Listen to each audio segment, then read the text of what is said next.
Halo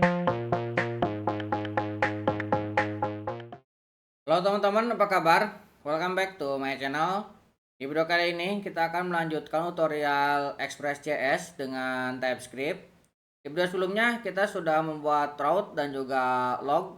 Kali ini kita akan menambahkan validasi. Validasi yang akan kita gunakan adalah Joy. Teman-teman bisa membukanya dari situs resminya joy.dev ini ya. Kemudian teman-teman tinggal klik get start. Nah, di sini ada panduan yang bisa teman-teman pelajari ya. Nanti kita akan menggunakan sebagian saja, tidak akan semuanya ya. Ataupun teman-teman juga bisa lihat dari npm.js. Kalau misalkan teman-teman terbiasa membuka npm.js ya. Ini cukup populer, sudah 8 juta lebih pengguna ya. Di sini kalau mau lihat dokumentasi, teman-teman tinggal klik yang dokumentasi ini ya. Oke, silakan teman-teman buka lagi project yang sebelumnya sudah kita buat. Nah, kita akan menambahkan library. Silakan buka lagi terminalnya dengan control backtick ya. Nah, kita akan gunakan yarn add joy. Kita akan install ini ya, joy.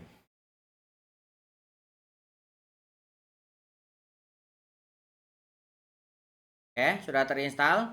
Nah, kita bisa tutup lagi terminalnya dengan menekan Ctrl J ya. Oke, kemudian kita akan buka lagi yang bagian route ini ya. Sebelumnya kita sudah menambahkan satu endpoint untuk mengambil barang. Kita akan buat lagi folder baru di sini untuk validasi ya. Kita buat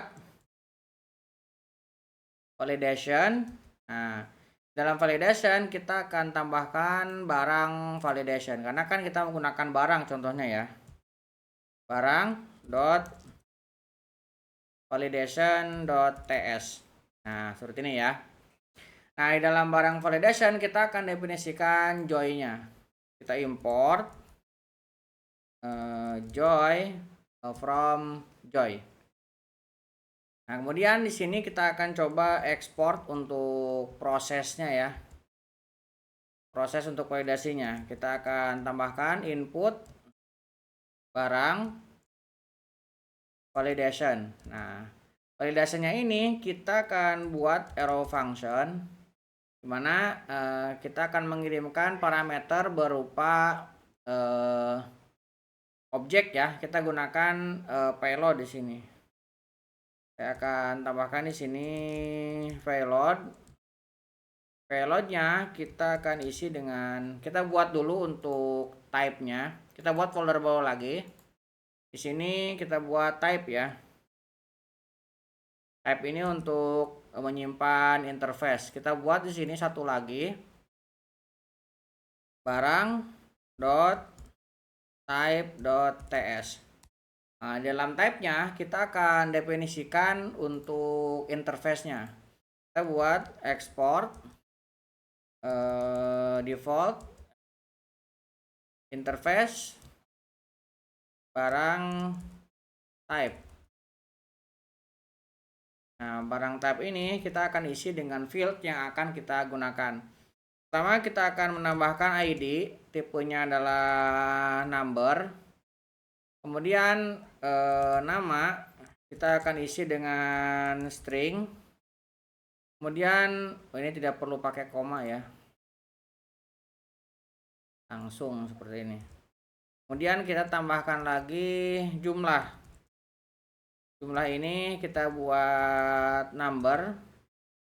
Kemudian harga. Harga kita buat number juga ya. Nah, kita akan save ini ya. Kita sudah memiliki satu buah interface. Interface ini nanti kita gunakan untuk pendefinisian. Kita balik lagi ke sini. Nah, payloadnya kita akan definisikan dari interface yang titik kita buat. Tinggal kita panggil ke sini barang type-nya. Kita enter. Nah, ke sini ya. Kemudian di sini kita gunakan arrow function seperti ini. Kita akan buka kurung kurawal. Di sini kita akan buat skemanya ya. Nah, di sini ada perlu kita definisikan lagi returnnya. Kita akan ambil dari joy type save. Nah ini karena type-nya belum terdefinisi, kita harus definisikan juga. Quick fix tinggal didefinisikan aja bahwa itu adalah type seperti ini. Nah ini untuk validasinya kita mengambil nama, jumlah, dan harga. Nah tetapi sayangnya kalau misalkan kita menggunakan polosan seperti ini, nah ini akan mengembalikan message defaultnya yaitu bahasa Inggris ya. Nah kalau misalkan teman-teman ingin mengcustom untuk message-nya, teman-teman bisa gunakan di sini. Misalkan nama saya akan tambahkan trim. Nah, saya akan tambahkan trim, kemudian saya akan custom message-nya. Saya akan ganti di sini message-nya. Nah, message-nya ini return-nya adalah objek ya.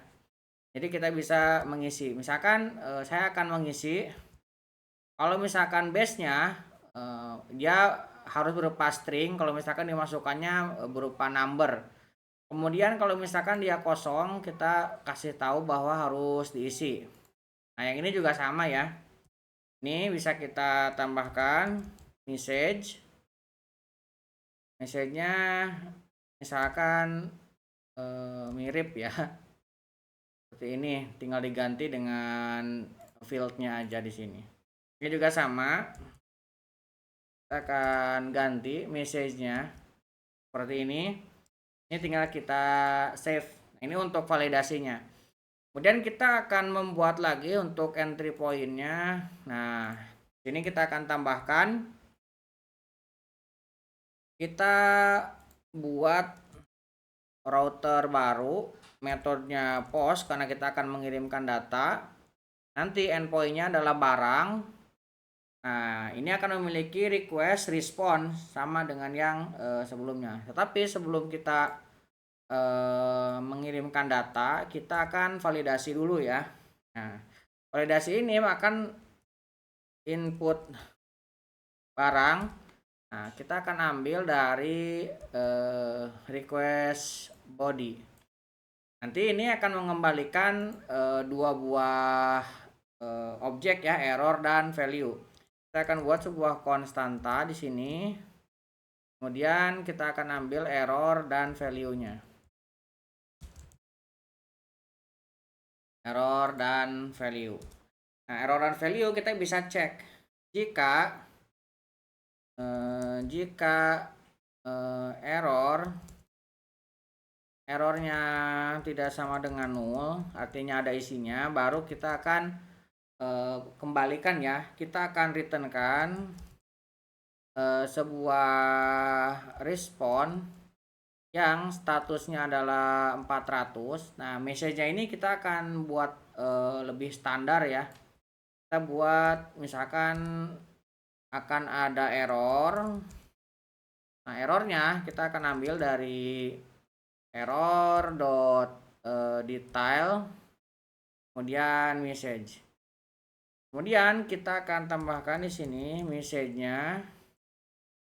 Misalkan kita kasih pesan input data gagal misalkan ya. Kemudian di sini kita datanya kita akan kirimkan value sini. Kita coba save. Nah, ini untuk data ya, ketika dia memang ada error, nah dia akan return kan. Nah, kenapa di sini menggunakan return supaya dia tidak ke proses selanjutnya. Menemukan ini dia sampai sini aja di return. Kemudian kalau misalkan dia lolos, tidak error, maka kita akan kirimkan return lagi di sini. Return respond. Nah, statusnya kita kasih 200.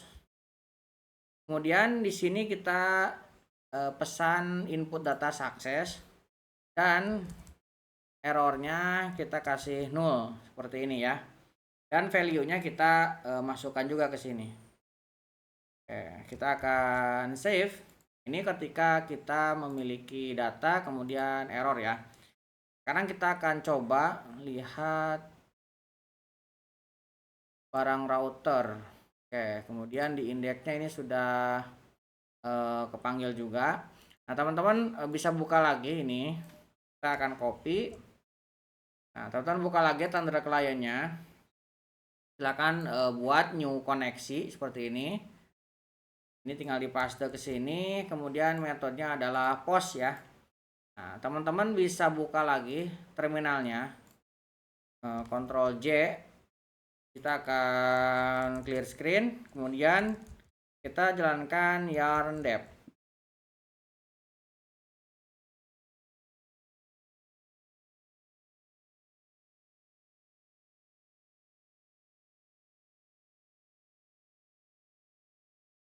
Sebelum jalan, nah ini sudah jalan, kita akan buka. Nah di sini 3000, kita tinggal ganti dengan 4000 seperti ini.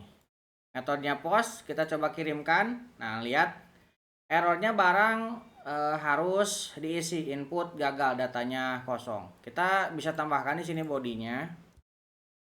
Nah di sini nama, misalkan saya kasih sepatu ya.